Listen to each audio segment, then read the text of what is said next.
Welcome all to the Pro Football Radio Podcast, episode 82 Emergency Podcast. This is your co-host Jay Cheema with the pride and joy of Merrimack, New Hampshire, the Puma, and we are coming to you to discuss the latest breaking news in the NFL because the NFL does not have an offseason. There's always news around the clock, around the calendar year. And the latest bit of news is Carson Wentz has been traded to the Indianapolis Colts.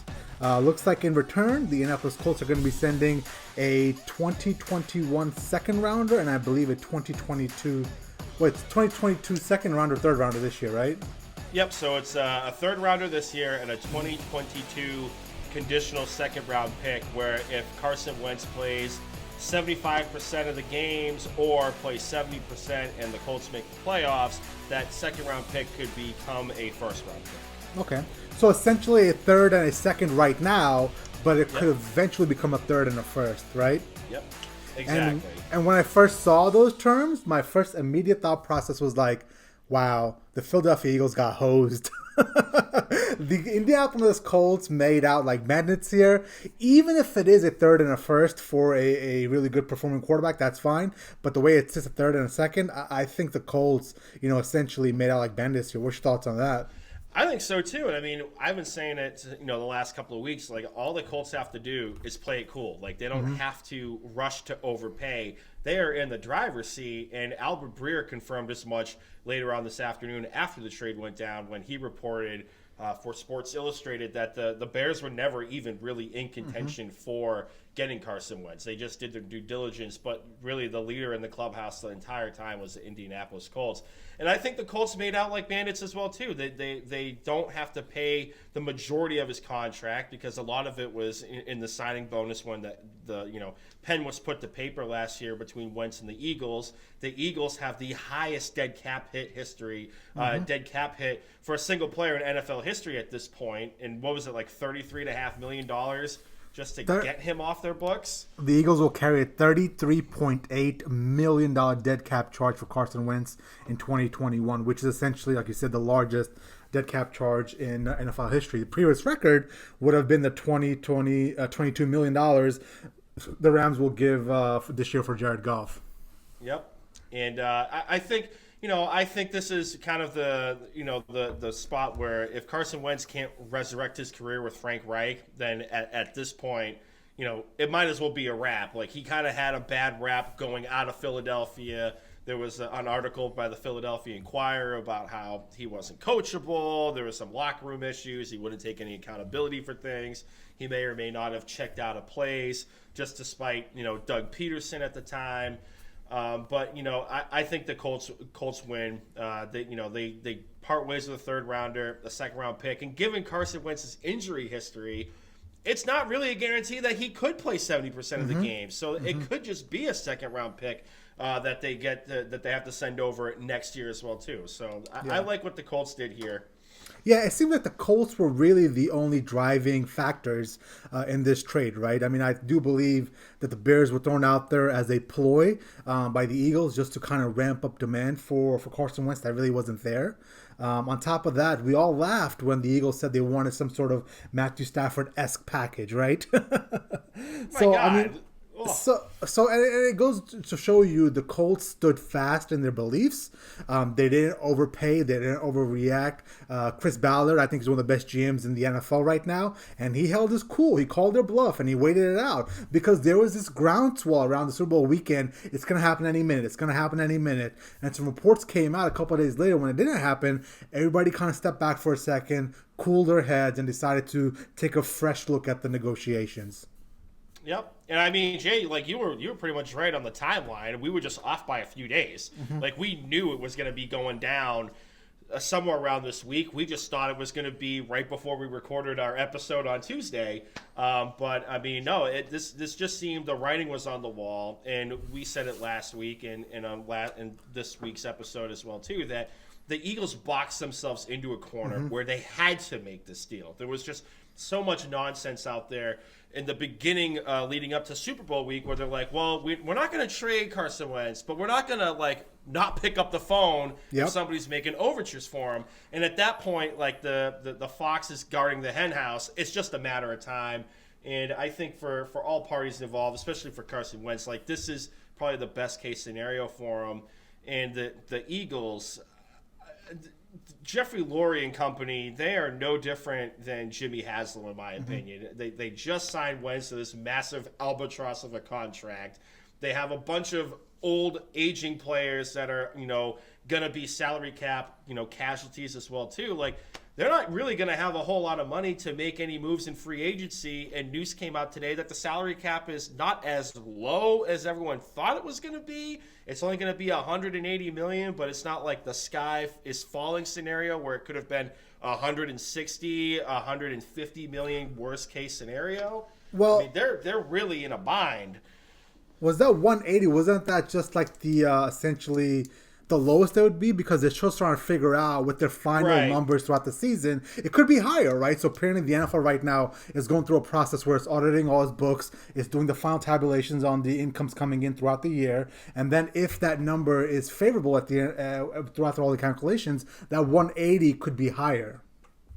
Right. I think, honestly, just because really only a handful of stadiums were able to have any semblance of fans, I think it's probably going to be closer to like the 180 side of things. But it's not the sky is falling scenario that everybody was making it out to be, going up towards the end of the season, where, I mean, the Saints, they're kind of doing a little bit of a victory dance because their cap isn't as bad. Now, I mean, they're still like $70 million over the cap. But it's going to be a lot less compared to what the sky is falling scenario would have been. But I think your bigger point is true here. I mean, you brought it up. I think we can officially put the Philadelphia Eagles into like a clown franchise, right? We always thought the Jaguars, the Browns, the most of the bad franchises like the Texans, we never really put the Eagles into that category. But I think once you start looking at some of the decisions that Jeffrey Lurie has made, especially with the Carson Wentz thing, I mean, think about it. Philadelphia traded up twice in 2016 for him, right? Then gave him a massive contract, which we all thought at the point was like, is that really a good decision, right? And now they're trading him away for what seems like a very favorable deal for the Colts. On top of that, I mean, Lurie ended up sending away Andy Reid, who at one point dominated the NFC. Sure, he didn't win the Super Bowl, but he went to 5 straight NFC Championship games. Andy Reid is now dominating the AFC, right? Went to three straight Super Bowls. On top of that, I mean, he sent away Chip Kelly, who I understand had his issues, but still had a winning record. And then finally, you let go of Doug Peterson, who just won your Super Bowl 2 years ago with the backup quarterback. So we got to start looking at Lurie himself and the Eagles organization as one of those franchises that can be put into the clown category. Oh, for sure. And I think, it might have been a little bit of, what's it called? Buyer's remorse. But in this case, like when they let Frank Reich walk, I think you could make a very fair argument that they let the wrong guy go. I think Frank Reich, I've been saying it for months, and I'm, going to kind of piss off Burge here, hanging out in his basement. I'm sorry, Burge, but I'm going to take a little bit of a victory lap. No, you should. We should applaud you, Puma, because you were the first one to bring this up on our podcast months ago. We're talking like 6 to 8 months ago, and at that point, I didn't see it, and I know sure as hell Burge knows he didn't see it because he clowns you all the time about it. But, I mean, you were right in this regard, so let's give you a victory lap on that. Yeah, a little pat on the back. I'll be the Pete Prisco of the podcast. But, like, in all seriousness, the writing was on the wall. Like, they let the wrong guy go with Frank Reich, and I think they were kind of kicking themselves in the ass ever since then. Like, they did have that one playoff run where Wentz got hurt again, and Nick Foles kind of came in. They're one Alshon Jeffrey drop away from actually making it to the, the next round of the playoffs, and maybe could have surprised a little bit of the population and maybe make a deeper run at it. But no, they let the wrong guy go. If anybody's going to resurrect Carson Wentz's career, it's going to be Frank Reich. And he's got, they have a hell of an offensive line, a better offensive line than what the Eagles have, even with Costanzo retiring at the center position. The skill position players, you have, Michael Pittman Jr., who's going to be a rising star in the league. I don't think T.Y. Hilton's going to be coming back, but Zach Ertz might be available in trade, and the Colts were already listed as a potential buyer for Zach Ertz as well, too. Like, if you could get Wentz in his safety blanket, Zach Ertz, with a Michael Pittman Jr., and let's not forget about Paris Campbell, who has been a stud out of Ohio State. You know this, Jay. Go Buckeyes! He's been bit by the injury bug a little bit, but if you get those guys together with a young and upcoming defense, this team is going to make noise, not only in the AFC South, because that division is easy to win, but in the AFC as a whole. Yeah.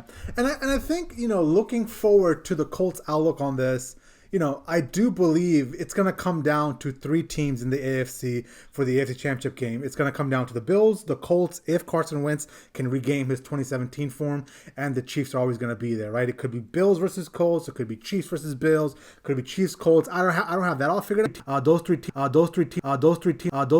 are the leader for the AFC Championship. Now, in regards to Carson Wentz, I think the physical stuff can be fixed. I think putting him in the proper schemes, or the proper, play, or working on his mechanics, something that Frank Reich is really, familiar with, just because of their days back in Philadelphia that they shared between Wentz and Reich. But I think the thing that concerns me, those reports came out, and obviously we could either believe them or we don't want to believe them, whatever your thought process on that is. But it did make it seem that Carson Wentz had some serious leadership issues in Philadelphia, some serious, being kind of a malcontent in the locker room. It seems like he isn't really the most mentally sound person. And for your quarterback, you want to be as mentally tough as possible. And this same scenario, and I'm not trying to compare Carson Wentz to Tom Brady, but this scenario did happen in New England where a quarterback was brought in to essentially take over the mantle for Tom Brady. And all it did was fortify Tom Brady's mental, toughness and made him work harder. And it seems that Carson Wentz didn't rise up to that occasion when Hurts was brought in. He didn't take it to the next step, mentally. He kind of almost wilted under it. So that's the one thing I am concerned about with Carson Wentz. Yeah, I can buy that. I read the article. I believe it was Jeff McLean for the Philadelphia Inquirer. A great article if you can go on Google and find it. But I think, the truth is always going to be somewhere in the middle. Like, you're going to have a malcontent player that's going to throw the quarterback under the bus like Alshon Jeffrey if he's not getting the right passes. And everyone knows that Alshon was always the source for any Josina Anderson article about the Philadelphia Eagles. But, I think the truth is always somewhere in the middle. I mean, you can go back and watch his press conferences. He never really took ownership for any mistakes. It was always like we as a whole, we as the offense were struggling. It's like, no. Zach Ertz ran the right route. You just underthrew him, or you led him too far, or you just weren't on the money with anything. So he needs to stand up and take ownership. I honestly think him and Peterson just didn't have a great relationship from the get-go. Maybe it's the Frank Reich bias coming in, but I think Frank Reich may and John DeFilippo, who was also the passing game coordinator at the time, he had a great relationship with those two guys and a little bit less with Doug Peterson. So maybe those two guys were a bit of a buffer between the quarterback and the head coach. That might have been an issue. And let's not forget the fact, and this is going to play to the mental toughness thing as well too, but there was a statue of Doug Peterson and Nick Foles on the outside of that stadium that he had to go to every day for work. And everybody in town was like, we won this because of Nick Foles. And you know what? Yes, they did win the Super Bowl because of Nick Foles. But they were the number 1 seed going into the playoffs because of the type of play that Carson Wentz had going up into that game up until he got hurt against the Los Angeles Rams game out in L.A. So, walking past that statue every day and hearing talk radio every day saying maybe we should just extend Foles and let Carson Wentz walk, that's going to eat at you a little bit too. So I think this change of scenery is going to be key to anything with Carson Wentz moving forward. And I always say, I'm a big proponent of having your quarterback being able to go on the field and actually play. One of the main reasons why I despise Jimmy Garoppolo is because he's not available for half the time. The guy, I've always said this, availability is a skill set in the NFL, and I do have some serious questions about Carson Wentz, right? I mean, we don't have to go through all his injury history, but is he going to be able to get through a full season with the Indianapolis Colts? And if he can, and he can perform well, then I do believe the Indianapolis Colts are going to go far and deep in the playoffs. Now, looking at the schedule next year, it is a little bit tougher than I expected. expected because they have to play the AFC East and they have to play the NFC West, right? So you've got, besides your inner division games between the Texans, Jaguars, and Titans, you got to play the Patriots, the Dolphins, the Bills, the Cardinals, the 49ers that are going to be up and running next year, the Rams, on top of that, the Seahawks, and the Raiders. Baltimore Ravens are in there as well. So this is a really, really packed schedule for these guys next year. And I think they're going to come in somewhere in that 11-5, 12-4 record, which is not different from what they had today. But I do believe in the playoffs is where Carson Wentz is going to shine and be able to make some of those plays and get them deep in the playoffs. I think so too. I was just going to ask, like, what if you had to guess what their winning record would be? I'm right there with you. I think this is an 11-win team at worst, just with the quarterback position. And that's not to take anything away from Phillip Rivers. I love me some Bolo, but I think we can all agree. If Burge was on here, I'd like to think he would agree as well too, that Carson Wentz is an upgrade over Phillip Rivers. Like, at the end of the day, he is younger, he is a bit mobile, and I think they're going to put this guy in positions to succeed and protect him behind that offensive line. Well, but again, it doesn't matter if the offensive line's great, awesome. But like, if you're gonna scramble and you can't protect yourself, and that's on you. Like, you need to learn to protect yourself given your injury history. Well, if it was, let's say, a healthy Carson Wentz, that's the key here, right? Because the one thing that we always know about Phillip Rivers is he'll be on the field no matter what. I mean, he could have a torn ACL in a championship game, and he can still be out there playing. I do believe that it's all going to come down to the health of Carson Wentz, because I think there's enough rapport there between Frank Wright and Carson Wentz to get him to play well on the field. It's just going to come down to those injuries, man. Mm-hmm. So let's take a look. I assume you're going to the Philadelphia Eagles side of this, right? Right. I was going to go like Eagles side, and then really like the NFC East as a whole, because a lot of teams in this division, outside of Dallas, we all know Dak's going back there. It's just whether or not he's going to sign a contract or get tagged again. But like Washington was kicking the tires in the early stages as possibly being a buyer for Carson Wentz, given that they are division rivals. There are a lot of teams in this division that could use a quarterback. So, like, what do we think of the NFC East as a whole? Well, to quickly hit on the Philadelphia Eagles part of this before we go to the NFC East, I think, expanding on that premise we talked about earlier about how the Eagles are kind of a joke franchise now, Jalen Hurts is going to go into that starting role, but there's a lot of rumblings that they're going to take a quarterback with a number 6 overall pick. And to me, for the life of me, I don't understand that. And I don't know why somebody isn't explaining this to me. What am I missing? Why do you have to go and take a quarterback with the number 6 overall pick when you have Jalen Hurts, a guy that you have as quarterback 1 right now, and you just shipped off Carson Wentz for? So, like, I don't know what the thought process there is. Maybe they're just, Howie Roseman has that philosophy of, we're going to try to have the best quarterbacks as possible on the roster, which didn't work out and blew up in their face. But I don't understand why there's a lot of buzz out there that, Justin Fields or Trey Lance would go to Philadelphia.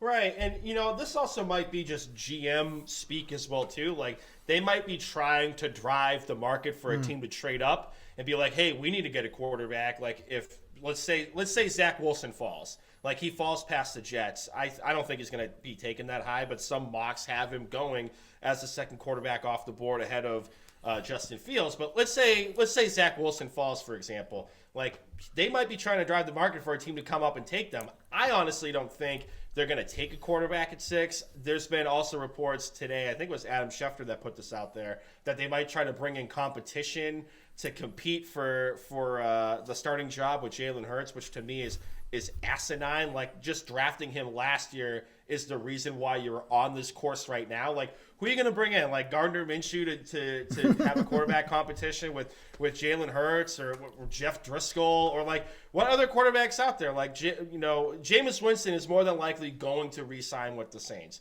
What other quarterback is out there that I'm missing that could be competition? I would try to bring in Marcus Mariota, truthfully. I know us Patriots fans want him, but I think that guy, with how mobile he is, I think he aligns perfectly with the skill set that Jalen Hurts has. So it seems like a fairly easy plug and play into that system if Jalen Hurts got hurt. On top of that, he's a veteran. He can probably show Jalen Hurts a couple things and push him along in the quarterback competition. But to be real, let's be 100 here. Jalen Hurts is going to be quarterback 1 next year. There's absolutely no way somebody else is going to come in and take that job away from him. Now we say that, but we also let off with Jeffrey Lurie and know. company being, we're trying to apply logic to a situation where the last 4 hours there hasn't been a whole lot of logic. And I mean, what would it take to trade for Marcus Mariota? Because I think he's still under contract with the Raiders. Are they going to give up draft picks and eat up whatever is left of a salary cap? Granted, Mariota isn't going to be that big of a cap hit, but you kind of have to pinch those pennies where you can. Well, this is the thing about Marcus Mariota that people don't understand. And you look at his contract deeper. Yes, it's a $10.5 million base hit. That's fine. But there's escalators built in where there's $600,000 per game you start with 60% of the snaps, $120,000 per game you win, capped at 12 games. And I was doing the math for the Patriots. If he goes 7-9 with the Patriots under that contract, that's still a $20 million quarterback right there. Do you really want to put that much money into a backup quarterback? Because $600,000 times 12 is what, $7 million. Another $120,000 per win. Doing the math to the 7-9 the Patriots were, that's like 19.4 or 5 or whatever that was. At that point, does it become more feasible for him to come in as a backup and just kind of sit there on the bench and really not have a chance of starting? Right. I don't know, man. I mean, hell, that's like cheap. That's on the cheap end of starting quarterbacks, though. Like $19 million, like. Yeah, I mean, listen, that is cheap, but it's not that $10 million that we all kind of throw out there as a number, you know what I'm saying? Mm-hmm. It's actually, and somebody was talking about this, at that point, I wouldn't want Marcus Mariota for $20 million. I would want a Jimmy G at 24, 25, because he is comfortable in that situation, regardless of his injury history, right? It's not as good as the original $10 million number once you start diving deep into that contract. This is like, I know we might hit the NFC East real quick, but like my gut feeling is if anybody's going to be a buyer of Marcus Mariota that isn't named the New England Patriots, I would honestly watch out for the Washington football team. They have the cap space. They need a quarterback. They re-signed, Taylor Heineke to a 2-year contract. Kyle Allen may or may not be back. But, I mean, Marcus Mariota would also fit in that type of offense as well, too, and be a little bit mobile, and I think you could possibly build around that. So, if the quarterback position is going to be crazy going forward. I think the Washington football team is one of those prime destinations that a really good or above average quarterback can go to and make some noise, right? Their defensive line is absolutely amazing. Last year, they were the number 2 overall ranked defense. On top of that, they got some key pieces at tight end, wide receiver, running back. So if you drop in a good quarterback, I think the Washington football team is somebody to keep an eye out on. Moving along to the rest of the NFC East, right? You've got the Dallas Cowboys. Looks like more than likely they're going to bring back Dak Prescott either on a franchise tag or some sort of long deal. I don't foresee them making any moves at quarterback. Daniel Jones is probably quarterback 1 in Giants land. They're going to give him one more year. And then it looks like the Eagles are going to go with Jalen Hurts, right? And if I had to pick right now who's going to come out of that division, I think I'm gonna lean with the Washington football team again. Even though I don't know who their quarterback is, I just don't have much confidence in the Philadelphia Eagles as an organization. I'm not a big fan of Daniel Jones and the Giants, and then Dak Prescott and the Cowboys. They're gonna fuck it up somehow, right? So I think the most stable organization right now in the NFC East is the Washington football team. And I never thought we would ever be on this podcast almost 3 years in, and we say that Dan Snyder might be the most stable owner in the NFC East. If you had to rank owners by stability in this division, you would have to go Mara / Tish, Daniel Snyder, second, Jerry World, and then Jeffrey Lurie at this point, right? Well, how bad has Lurie fallen off with all these dumbass decisions, man? I mean, it's mind-boggling, him and Howie Roseman. I honestly don't know how Howie Roseman still has a job right now. You signed this guy to this massive contract less than 12 months ago, and now you trade him for essentially pennies on the dollar. Yeah, kind of insane. Okay. Anything else we want to hit on? I mean, are we... real quick, if you can... I don't know what the sports books look like for future awards right now, but you have to figure Carson Wentz is the leader in the clubhouse for comeback player of the year, right? So the comeback player of the year, how does that work? Is it just very subjective, or do you have to be injured or hurt, or how does it work? Let me put it to you this way: so like obviously Alex Smith was on with decent odds for comeback player of the year because he was hurt. But then like Cam Newton was on there, and then like Myles Garrett was on there last year, and I guess like he's trying to come back from assaulting somebody with a helmet. Like I guess that is, it's really just any excuse to give a player an award who either sucked the year before or was like legitimately hurt. Because for the longest time, Ben Roethlisberger was the leader in the clubhouse, pre-season for comeback player of the year. Well, if it's really that subjective, then sure, let's throw him into the mix, right? Because he is going to be on a good team. He has good talent around him with a good coaching staff. They're probably going to be in the playoffs. If he makes it throughout the whole year, he's probably going to have good numbers. So why not? Let's throw him in there. I mean, he probably was going to be a favorite at this point. Yep. So what's your thoughts on that? Ron Rivera might go take a look at Cam Newton angle. Do you think that has any legs or no? No, I don't think so. If it had any legs, he would have been quarterback one last year. But like the biggest indictment in my opinion is they traded a 5th round draft pick to Carolina for his backup in Kyle Allen when they could have just like played it and wait for Cam Newton to get released, or just trade that 5th round draft pick for Cam Newton, and he never did it. I don't think so. And if there's any chance of him going to Washington, I think the fans in the DMV area would just burn down, FedEx Field. Because, I mean, what would you sign him to? Like, it couldn't be more than the veteran minimum. And how short of a leash is he going to have? Like, there was nothing that we saw last year outside of maybe the Seattle game and a loss that he showed glimmers of hope. And, like, I'll be the first one to admit it. I was on the podcast saying, hey, if he continues this play, even if it wasn't a loss against the Seahawks, you might want to consider extending him for a year. But, like, there's just nothing there in my eyes. They might as well take a swing with Marcus Mariota and the Oakland Raiders.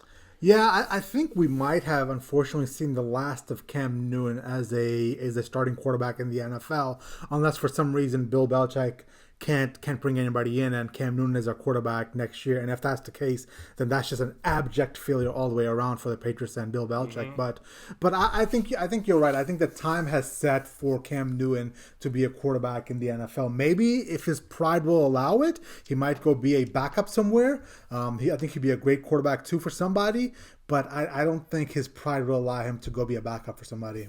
Nope. No, he'll be a fashion coordinator of some kind. Now, the one thing I do like about this trade is it's kind of quelled the quarterback market a little bit. I know a couple of weeks ago, man, like the quarterback market seemed hot when Stafford went to the Rams for what they got. On top of that, Houston Texans and Deshaun Watson, it seems like a 3 or 4 first rounders would be something that would get him out of Houston. But, a lot of what was happening with Carson Wentz was a direct influence off of that hot quarterback market. Unfortunately, the Colts did us all a favor, stood fast, and said, absolutely no way in hell are we giving you a Stafford-esque package, 2 firsts, or whatever the hell they're asking for. So for a team like the Patriots, I think that does bode well for us because that does make it easier for us to somehow attain a quarterback without giving an insane amount of draft capital back to the team that we're acquiring it from. Gotcha. Now, before we there's been reports a little bit from local reporters out in Vegas that Derek Carr may be available for the right price. Now, we all know he's not going to be worthy of a Stafford-esque trade, but I think we can all agree that he is worth more than a second and a third and a conditional second-round draft pick. Do you think a team like the Raiders could potentially get a first-round draft pick, and do you see him getting traded or any other quarterbacks getting moved at all prior to the NFL draft? I think he is available just because John Gruden has a wandering eye. Yep. He's a bit of a hoe. He's a bit of a hoe. Exactly. He's a quarterback hoe. Whenever you're in a marriage, and obviously I'm not in one, so I don't know, but I've heard that the 7-year window is usually when the partner starts looking around, right? And it seems like for John Gruden, looking over the snowbank. looks like Ooh, look at that mailman. Exactly, right? Look, for John Gruden, it seems like it was 7 months, right? Yep. He is so ready to kind of find that next quarterback. And I think for the right price, I think a first and probably a fourth or third could possibly get Derek Carr out of Oakland.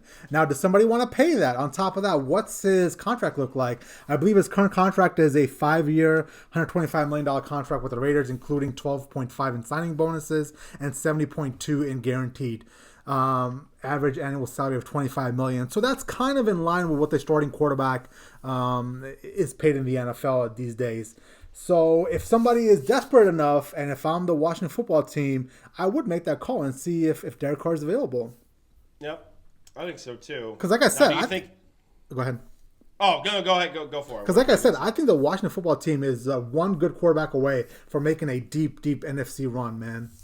Same. Now, do you think another quarterback is going to get moved? Because I honestly think the quarterback market may have died down drastically, and by that I mean we're not going to see any more trades.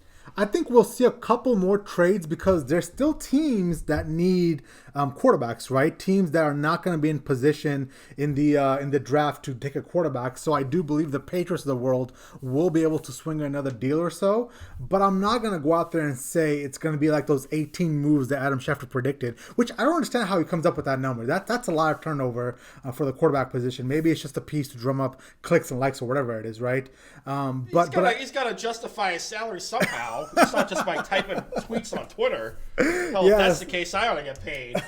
Exactly right. But no, I do believe there's going to be more moves to happen. There's a lot of rumblings around the Field Yates and the Boston media about Marcus Mariota and the Patriots. And if that's going to happen, it's probably going to come through a trade, probably through for a late rounder. I don't think they're going to just go ahead and flat out cut Marcus Mariota. But then again, John Gruden might be crazy enough to just cut him instead of getting something out of him. Mm-hmm. This is true. Your thoughts? You think there's going to be any more movement or no? Honestly, if anyone's getting moved, it's Mariota. In my opinion, out of Mariota or Derek Carr, and we already know where I stand on Watson. I have a better chance of driving down to my local Valero gas station, buying every quick pick for the Mega Millions, and maybe winning money off of that than Deshaun Watson getting moved. I think it's going to be Mariota or bust in terms of any quarterback movement. Yeah, I think we've all agreed that, Houston's not going to move Deshaun Watson. I think Seattle in no way in hell is going to move Russell Wilson. No, that's clickbait. Or, I love Jason La Canfora, but he was the first one to put that report out there, and that to me is just trying to drive a market, or an agent just going out there bitching about his guy getting hit. No. On top of that, there's no way in hell Aaron Rodgers is moving. That was just a 3-day story. Jameis Winston is probably going to be re-signing with the Saints because they needed a quarterback, right? Mm-hmm. Who else is out there? I mean, I feel like this was one of those things where everybody was hoping it would happen, that there'd be a lot of movements, but it's not. It's going to come down to maybe 3-4 movements. Right. Yeah, I think it's going to be fairly quiet though. But we'll see. We'll see. Maybe I'll get another victory lap, but take it to the bank. Pete Prisco Jr., a.k.a. me, Brando de Puma Silva, is saying, get your tickets in. Carson Wentz, NFL Comeback Player of the Year. All right, that makes sense. The last interesting little tidbit, just because of this team and where they stand in the draft, looks like the Pittsburgh Steelers have made it abundantly clear they don't want Big Ben back at that $40 or $35 million cap, whatever that number was. So they are probably going to restructure his deal. But I want to ask you 2 questions. If they don't get to a restructuring and they have to cut him, who do they go after? And secondly, are they going to be players in the draft to move up and try to take a guy that can sit behind Big Ben for a year so that he can be the ultimate successor once Big Ben retires? So I'm going to answer the second question first. Yes, I do think they're going to be a potential player in trading up, and I think a perfect dance partner might be the Philadelphia Eagles at 6 because everybody has the top quarterbacks going early in the first round. If a Zach Wilson or Justin Fields falls to the 5 or 6 mark, I think it would behoove the Pittsburgh Steelers to move up and trade and get their quarterback. I mean, they're going to have to restructure it. Big Ben came out and said he's willing to restructure his deal, and I think it was either yesterday or the day before, the GM, Kevin Colbert, came out and said he can restructure, but, like, we're still going to look long and hard of his position on the football team. Like, he might not even be, like, the starter. Like, that is insane to me of kind of how fast, like, the mighty have fallen in, the quarterbacks, of the NFL up until this point. But no, they have to make a move at quarterback. Their offense is so limited because Big Ben can't play under center. It's out of shotgun the whole time. Like, the running game has been neutered all year long. They're going to have to get somebody young under center to open up that offense a bit more. And by a bit more, I mean a lot, because it was very vanilla towards the end. It got covered up a lot by that defense. And when, Bud Dupree went down, the wheels fell off the bus, and we saw the Steelers for what they were. Yeah. Talking about some draft stuff. I've been doing more draft prep, as I pretend to do, right? I have made my top 3 wide receivers set in stone now. I think I'm going to go with Jamar Chase as being the number 1 wide receiver taken off the board. The guy didn't get much buzz, or isn't getting much buzz because he sat out last year. But looking at his tape from 2 years ago, the man is an absolute monster. LSU, he's 6 foot. He's not a little hobbit like Devontae Smith is, right? He's 208 pounds, so he is a big-ish receiver, and he's fast. After that, you've got the 2 kids out of Alabama, Jalen Waddle and Smith. And I would, truthfully, I've always been on the whole Jalen Waddle thing. I would consider taking Jalen Waddle over Smith. In regards to quarterbacks, I've been doing some more film watching. I made my case clear last time with the podcast that Justin Fields is being overlooked. He's getting the Deshaun Watson treatment. But I'm also buying a little bit of stock of Trey Lance right now.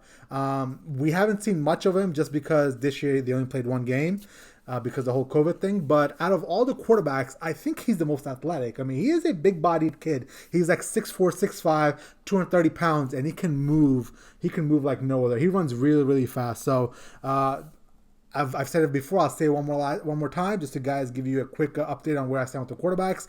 Trevor Lawrence, surefire number 1. Mac Jones, surefire bum. The 3 in the middle is where you want to focus at, right? the three in the middle is where you want to focus at with Trey Lance, Justin Fields, and Zach Wilson. I like Justin Fields as a number 2 quarterback. A number 3 quarterback, I am really close to putting Trey Lance there. And then number 4, Zach Wilson, because I can't get over that off-the-field stuff. Zach Wilson does have some talent. I'll agree to that. But that off-the-field stuff is really, really bugging me. And that's something I always try to consider, especially if you're going to a strict organization like the Patriots or maybe the Steelers or one of those organizations that require a lot of you off the field. Mm-hmm.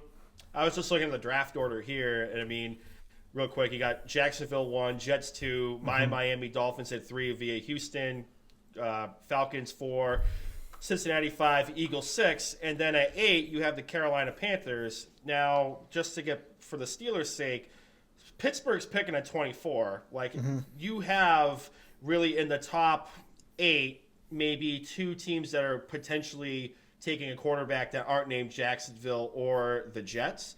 I think you're going to have to get ahead of Carolina. I think you're going to have to trade with the Philadelphia Eagles, or hell, even the Detroit Lions. Like, they are in a rebuild. They just traded for Jared Goff. I think they're a prime candidate to be a trade up team. You have to get ahead of the New England Patriots, and you have to get ahead of the Denver Broncos, who have also been kicking the tires on maybe taking a quarterback in the sense of maybe going in the 2nd or 3rd round, or possibly bringing somebody in for a veteran talent. But I mean, we all know New England needs a quarterback. Pittsburgh needs a quarterback too. They're going to have to get a little bit dynamic in the draft to get their guy. Well, I think the Pittsburgh Steelers, if they really like somebody, could move up and take them. And I know, moving from the late 20s to the early, 8, 9, 10 is not something you see all the time. But it has been done. If you remember correctly, the Kansas City Chiefs went from 27 to 10 to take Patrick Mahomes. They saw their guy. Yep. And the Steelers did it with what's his name, Devin Bush. Exactly, right? So there's certain teams out there that they see the guy, they know they need him, especially a quarterback, which is obviously the most important position on the field, and they go and get him. And I think the Steelers are going to be in play because they are, getting to that point where they need a successor. They might move up and make that big splash from 27-10 to take their guy. It looks like they're not shy at making those moves at all. Obviously, I think in New England land, I don't think Bill Belichick has the stones to do that. I don't want to get on a little tangent here, but the guy is an absolute blithering idiot when it comes to drafting. So somewhere Burge is losing his mind right now. But man, you're on fire, bonafide dud. I thought I was gonna die. I'm like, wait a minute, there's no way he's gonna say Mac Jones is like a top 10 quarterback now. And when you followed up with bona fide Bob, I'm like, all right, that just kind of made my day. I'm just calling it like I see it, and there's no way in hell it can be done. People have this idea in their minds that it can't be done. Yes, it can. If you like somebody and you think they're your future and they're at the quarterback position, you can move from 15 up to the top 6, 7 to make that happen. Unfortunately, I just don't think Bill Belichick has the acumen and the balls to do that. So we'll see what happens. No, I don't think he's ever traded up in his life. No, to be honest, like I'm not even trying to be like, a bit of a troll. I'm not saying like a full-on troll, but he did it once, like a little toy one. He did it once a few years ago. He went up to take Chandler Jones and Dante Hightower. Oh yes, and both of them worked out. Both of them worked out. He's got to get more aggressive. He always had the luxury of having Tom Brady on the roster, so he erased all of his blithering idiot mistakes in the draft and free agency. But now he has to hit, and now he has to be as aggressive as possible. Yep, love it. I don't think I can top blithering idiot. I have nothing else to say. I think we should end on that. Hey, luckily I didn't call him out of his name. I didn't drop the old Bella fraud or Bella shit. Yeah, not yet, but it is early in the offseason. It is early in the offseason. Every single day I get more mad. Yep, it's great. It's great. Now the Tom Brady playoff high has worn off for me because for like 5-6 weeks there, like the depression of the season ended with the Patriots sucking balls. But the Tampa Bay Buccaneers and the Tom Brady run really got my mind off of things, and I wasn't like so hate-filled with the Patriots' current situation. But now that that's wearing off, right? Now that ecstasy and that heroin is wearing off, right? I'm starting to feel it. I'm starting to feel it, and just seeing how bad a situation we are in. So still early. Please keep me in your thoughts and prayers. Yeah, thoughts and prayers. That's something. Yes. Yeah. All right. Do you want to get to anything else, or do you want to plug it up and call it? No, I think we're good. We went way off reservation for just a quarterback podcast. Hey, here's another full-on episode for you. Hey, but here we are. 41 minutes. You can't beat that. You can't beat that. But this episode of the Emergency Podcast of the Pro Football Radio Podcast and previous episodes of the pod can be found on SoundCloud, Spotify, Google Play, Google Podcast, Stitcher, YouTube, Apple Podcasts. Leave a 5-star review. Leave a comment. Social media-wise, Facebook, Instagram, Pro Football Radio Podcast, Twitter at PFR Podcast. I'm on the Twitter machine, Brando_Puma. Jay Cheema's at Jay Cheema. Our comrade in arms, our senior contributor, senior analyst, Eric Burgess, a.k.a. The Burge, is available on the Twitter machine at Burge the Goalie. Definitely give him a follow just to see what he has to say about Boston media as a whole. But, we'll be coming at you with more breaking emergency podcast episodes as they potentially come out in the offseason. And before we go, let's all jokes aside, Burge, we miss you. We hope you're doing well. We look forward to having you back on the podcast. As people know, you're battling the COVID. You got the Rona, you know what I'm saying? But from all the reports coming out of Burge, it looks like he's doing well. He doesn't have any severe symptoms, so we hope you get better as soon as possible. Just have a shot of whiskey, Burge. You'll be all right. Have a shot of whiskey. We all know how much he loves whiskey. Get some 101 proof whiskey. That'll clear you right out. But I can't. I can't wait. Can't wait for him to come back and give us shit and go toe to toe with your blithering idiot comments. Well, I gotta get my shots in now because it can't be defended. You gotta get the shots in now. I've been trying to feel him out the last couple of days, seeing how he's feeling, and he's not taking the bait. So I know he's really, really just kind of not feeling well. Yep, it's fine. It's fine. You'll be going hard in the paint next week. I can't wait. Awesome. Well, listen, that wraps up Podcast 82. We will jump back on with any other emergency breaking news. If not, we'll see you guys in a couple of weeks. Fire con deal.